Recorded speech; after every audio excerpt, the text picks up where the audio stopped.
Good morning. నేను Satish Manthani degree కాలేజీలో history లెక్చరర్గా పనిచేస్తున్నాను.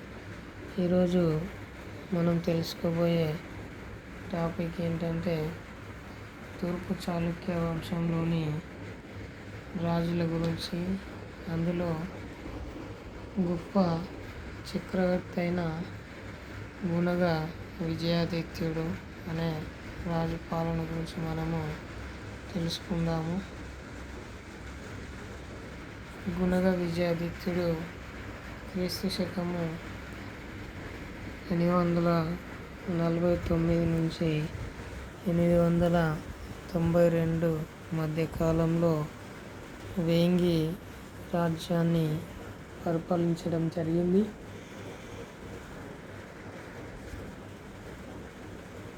ఇతని రాజధాని వేంగి.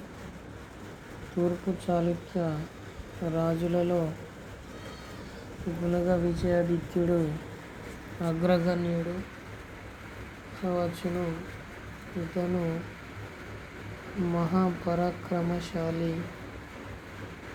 చాళుక్య విజయ ధ్వజాన్ని గంగా నది మొదలు కావేరి పర్యంతము వీరవిహారం చేయించినవాడు ఈ గుణగ విజయాదిత్యుడు. ఇతని కాలంలో వేంగి బలగౌరవాలు ఇనుమడించాయి. వేంగి చాళుక్య రాజ్య స్థాపన ఆంధ్ర చరిత్రలో ఒక నూతన అధ్యాయానికి నాంది. తూర్పు చాళుక్యులు అనబడే వీరు తీరాంధ్రాన్ని మాత్రమే పాలించారు. వేంగి చాళుక్యులు పశ్చిమ ప్రాంతం నుండి దండెత్తి వచ్చినవారు. అయినా కానీ వీరు ఆంధ్రులకు ఒక వ్యక్తిత్వాన్ని, సాంస్కృతిక వారసత్వాన్ని సాధించగలిగారు.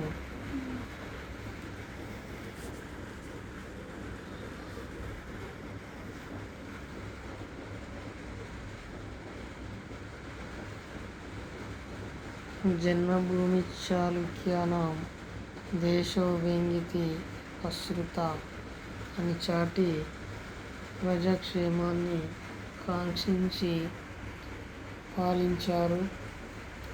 నాటి వరకు రాజస్థానాలలో ఆదరణ లేని తెలుగు భాషను ఆదరించి విశేష ప్రచారం తెచ్చిపెట్టారు. అందుచేత తూర్పు చాళుక్యుల చరిత్రయే ఈ యుగంలో ఆంధ్రుల చరిత్ర అనడంలో సందేహానికి తావులేదు. శాతవాహనుల కాలంలో సంస్కృతం పండిత భాష, ప్రాకృతం రాజభాష, తెలుగు పామరుల భాష. వేంగి చాళుక్యుల కాలంలోనే తెలుగు పండిత భాషగాను, ప్రజల భాషగాను, రాజభాషగాను మూడు వన్నెల ఔన్నత్యాన్ని సమకూర్చుకుంది. మార్గ కవితను సేవించుచుండిన ఆంధ్రులకు తెలుగు కవితను పుట్టించి తెలుగు నిలిపిన యశము చేకూర్చిన ఘనత చాళుక్య రాజులకు దక్కింది. క్రీస్తు శకము 620 బాదామి చాళుక్య రాజు రెండవ పులకేశి వేంగి రాజ్యాన్ని ఏలూరు దగ్గర జరిగిన యుద్ధంలో జయించాడు. అతని తమ్ముడు ఉజ్జ విష్ణువర్ధనుడు అన్న ఆశీస్సులతో వేంగిని స్వతంత్ర రాజ్యంగా పాలించనారంభించాడు. ఇతడు మహావీరుడు, పరిపాలనా దక్షుడు. క్రమంగా తూర్పు చాళుక్యుల రాజ్యము దక్షిణాన నెల్లూరు నుండి ఉత్తరాన శ్రీకాకుళం వరకు విస్తరించింది. తర్వాతి 3 శతాబ్దాలలో వారికి రాష్ట్రకూటులతోనూ దక్షిణాన పల్లవులతోనూ బోయ నాయకులతోనూ చోళులతోనూ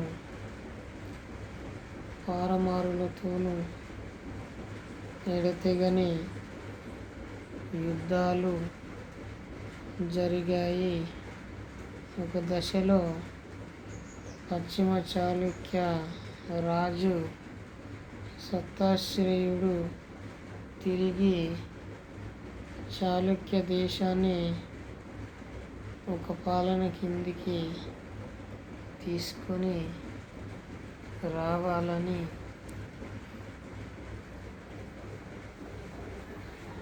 ప్రయత్నించాడు. కానీ అది సాధ్యం కాలేదు. ఉజ్జ విష్ణువర్ధనుని తరువాత గుణగ విజయాదిత్యుడు, చాళుక్య భీముడు, జటాచోళ భీముడు, రాజరాజ నరేంద్రుడు ముఖ్యమైన వేంగి చాళుక్య రాజులు.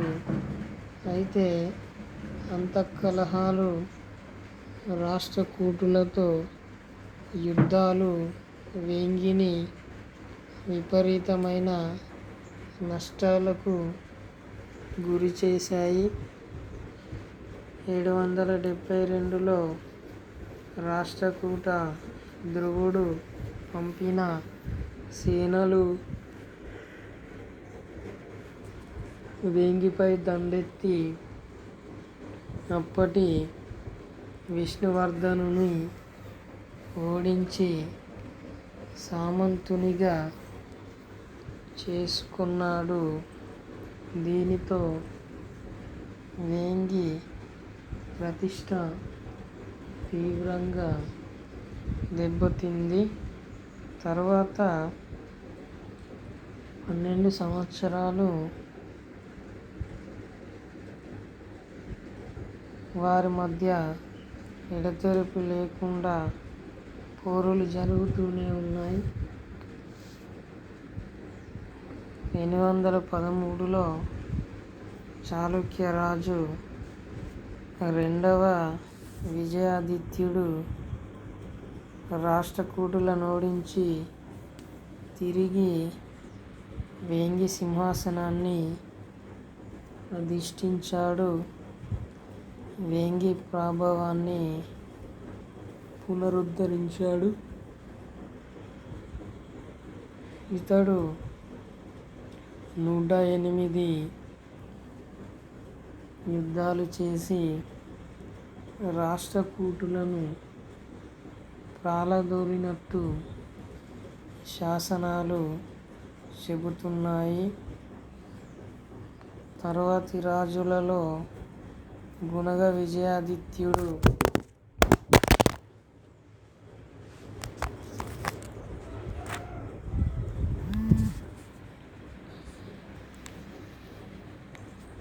848 నుంచి 891 తూర్పు చాళుక్యులలో అగ్రగణ్యుడు. ఒక యుద్ధంలో రాష్ట్రకూట రాజు రట్టికుని చేత ఓడిపోయాడు. తరువాతి యుద్ధంలో వారిని ఓడించి వారి రాజ్యాలలో వీరవిహారం చేసి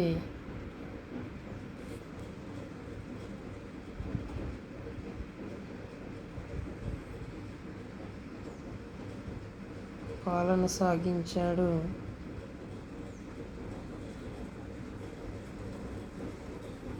ఒక యుద్ధంలో ఓడించి వారి రాజ్యాలలో వీరవిహారం చేసి తూర్పు చాళుక్యులు పొందిన పరాభవాలకు ప్రతీకారం చేయడమే కాక దక్షిణాపథంపై ఆధిపత్యం సాధించాడు. గుణగ విజయాదిత్యుని వంశక్రమం వేంగి చాళుక్య రాజ్యాన్ని స్థాపించినవాడు కుబ్జ విష్ణువర్ధనుడు. అతని కొడుకు జయసింహ వల్లభుడు 33 సంవత్సరాలు రాజ్యాన్ని పాలించాడు.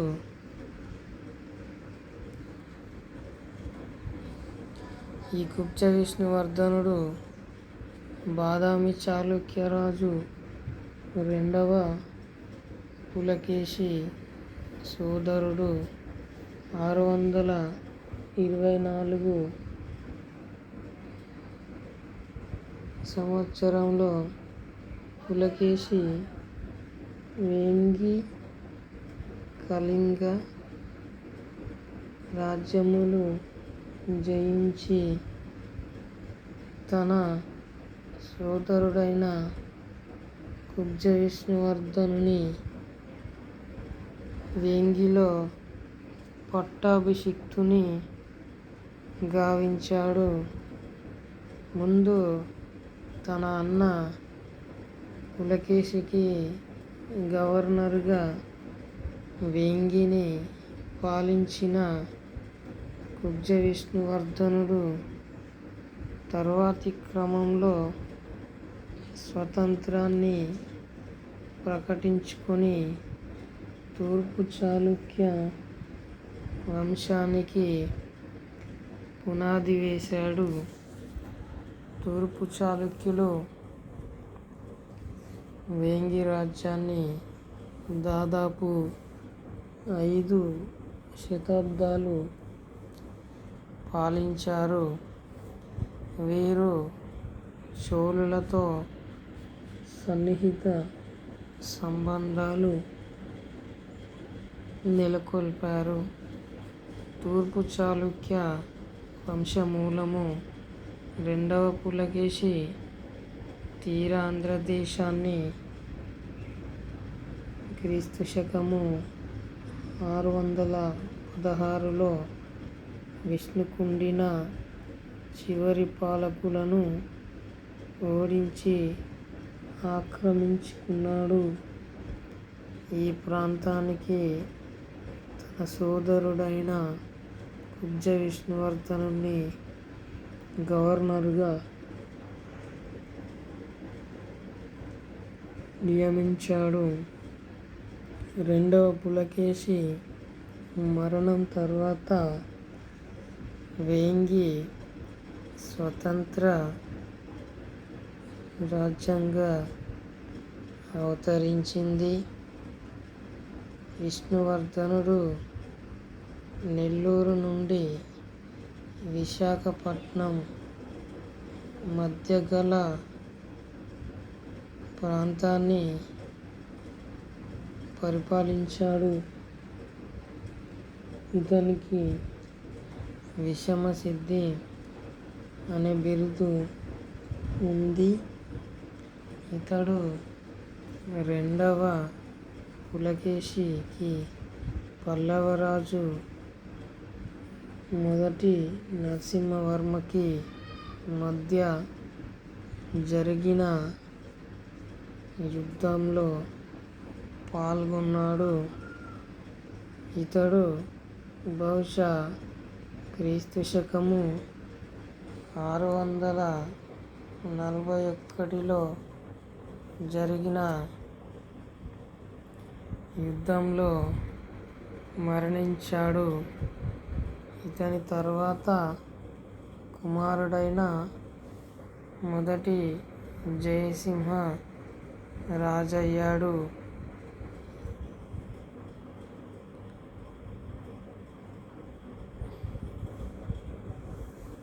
వేంగి చాళుక్య రాజ్యాన్ని స్థాపించిన కుబ్జ విష్ణువర్ధనుని తర్వాత అతని కొడుకు జయసింహ వల్లభుడు 33 సంవత్సరాలు రాజ్యాన్ని పాలించాడు. రాజ్యాన్ని బాగా విస్తరించాడు. అనేక బోయ కొట్టాలను ఆక్రమించాడు.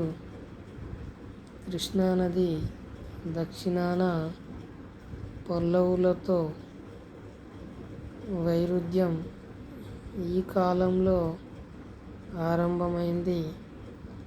తరువాత ఇంద్రభట్టారకుడు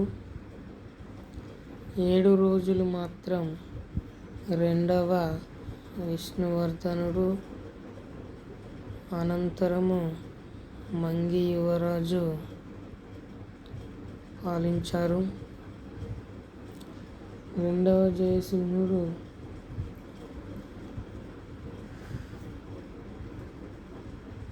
705-715 మధ్య కాలంలో పాలించాడు.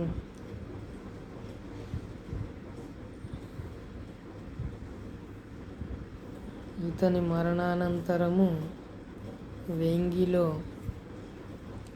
అంతఃకలహాలు ప్రబలినాయి. జయసింహునికి సంతానం లేనందున సోదరుని కొడుకులు రాజ్యార్హులయ్యారు. వారిలో పెద్దవాడైన మూడవ విష్ణువర్ధనునికి రాజ్యాధికారము ఉండగా, చిన్నవాడైన కొక్కిలి సింహాసనాన్ని ఆక్రమించే ప్రయత్నం చేసి పారిపోయి ఎలమంచిలిలో స్వతంత్ర రాజ్యం స్థాపించుకున్నాడు. 3 తరాల అనంతరం ఎలమంచిలి తిరిగి వేంగి రాజ్యంలో విలీనమైంది. వేంగి రాజ్యానికి వారసుడైన మూడవ విష్ణువర్ధనుడు 718-52-24 సంవత్సరాలు పాలన సాగించాడు. ఇతని కుమారుడు విజయాదిత్యుడు. ఇతని కాలంలో కర్ణాటకలో బాదామి చాళుక్యుల ఓడించి రాష్ట్రకూటులు అధికారంలోకి వచ్చారు. తరువాత రాష్ట్రకూటులకు తూర్పు చాళుక్యులకు ఎడతెరిపి లేని యుద్ధాలు సాగాయి. ఈ సంఘర్షణ సుమారు 200 సంవత్సరాలు సాగింది. రాష్ట్రకూట రాజు కృష్ణుని సైన్యము విజయాదిత్యుని ఓడించి అపార ధనరాశులు కప్పంగా తీసుకెళ్లారు. వేంగి రాజ్యంలో కొంత భాగాన్ని కూడా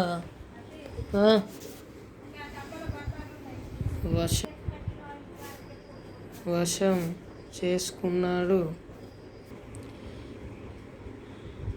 విజయాదిత్యుని కొడుకు 4వ విష్ణువర్ధనుడు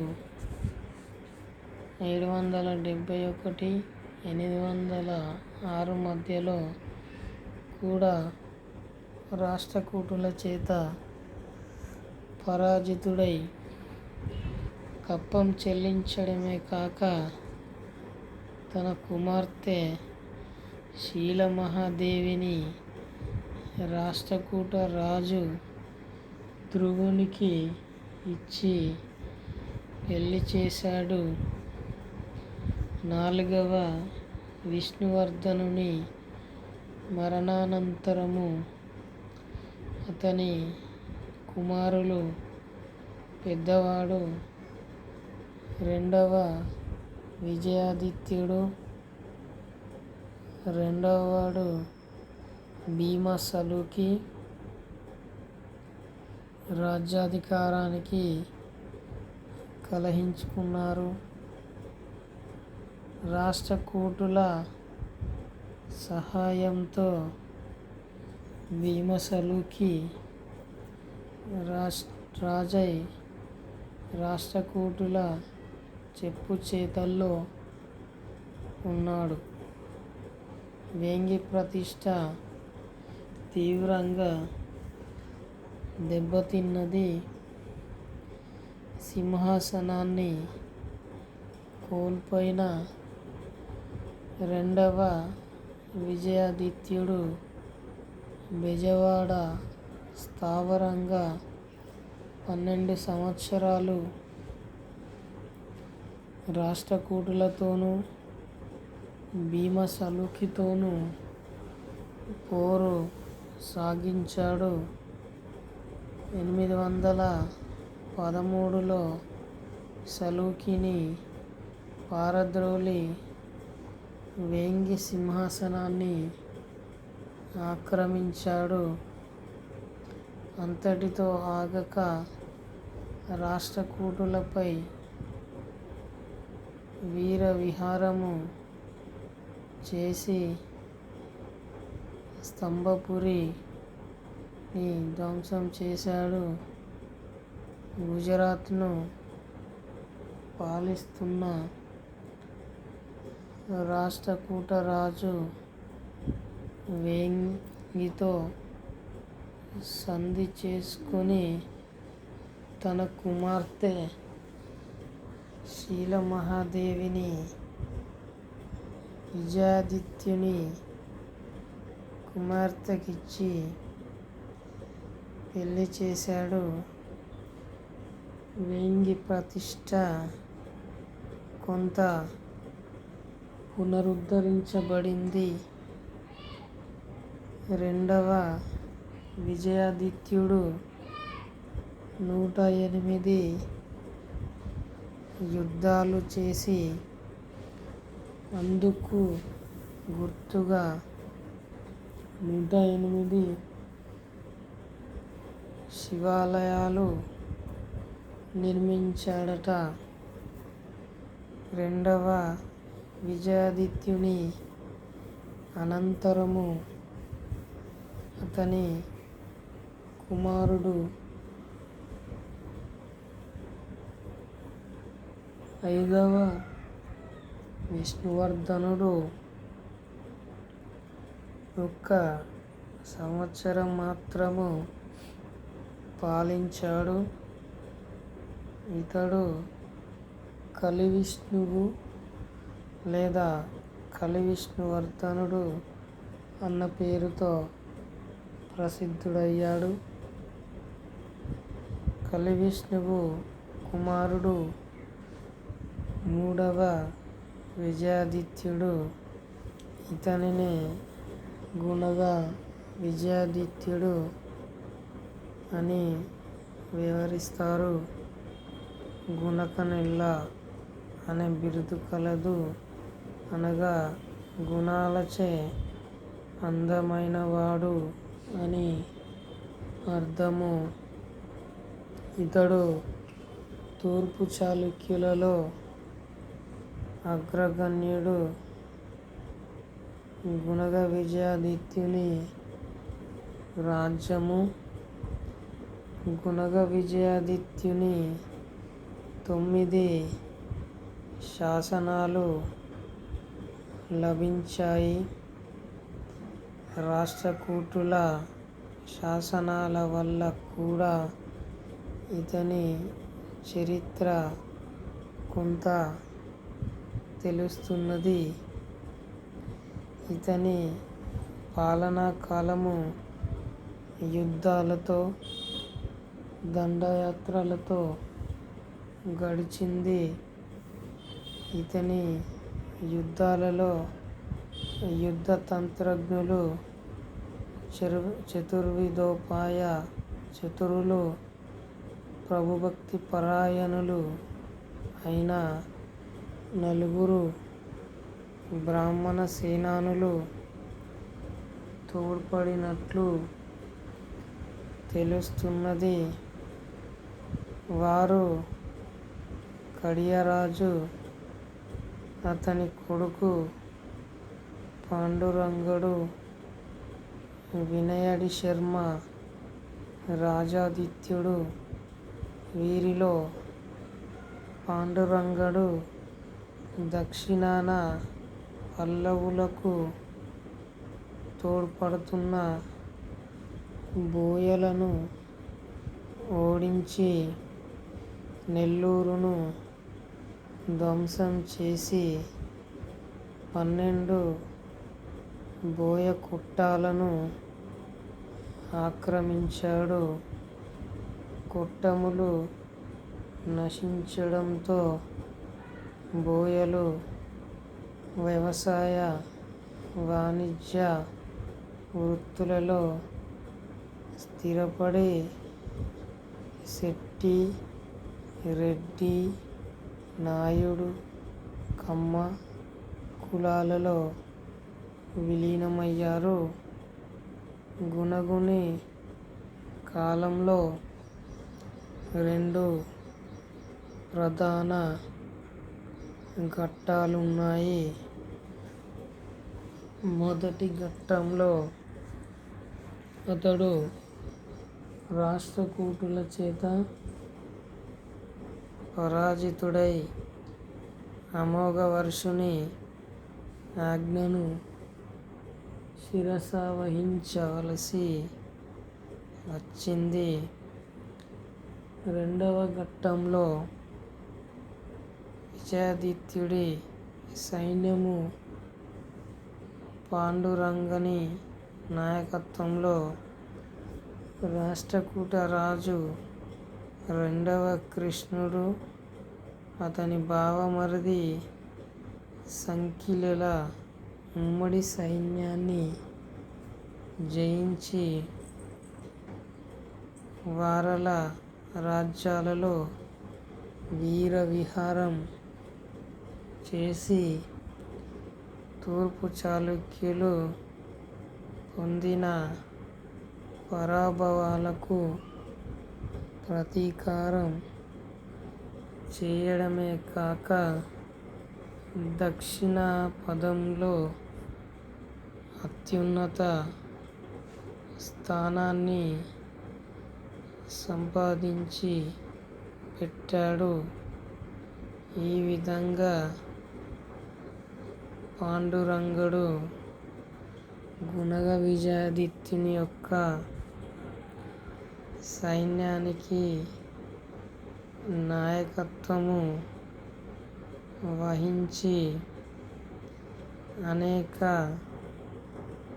యుద్ధాలలో ఇతనికి విజయాలను సాధించి